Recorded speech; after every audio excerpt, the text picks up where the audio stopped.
guryaha rag baa ka soo baxa kuwa geesiyo ah oo kuwii gaar la dhalato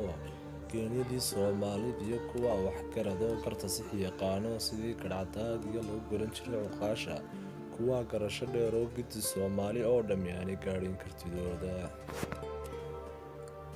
Soomaali waa wada gabagabooyay maxaad yeesteen ugu tilmaamteen guul maxaad dabni gogasheen geedkii aad ka saarteen ku guuleysiga siyaasadda maxaad hadal gubtiyo golaad ka caydeen maxaad xaqoodii u qabteen uma dhaqateen tabtagaalka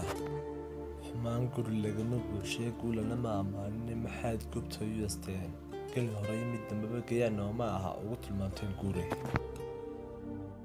dhaxaad gardaroo la tagteen dhaxaad guushooda sirteen dhaxaad xanku googoyseen anwaan garab istaago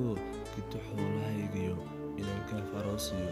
Kenya ka guursado garaadkayga ay ku jirtaa gidi Soomaali oo dhan waa goobna sabay kafkuna saxma noqdee Soomaali gardarada joojiya gacmaha isqabsado kaalkiyo kabadintiisa dadalkii gaarsiiya ilaa day xagga dheer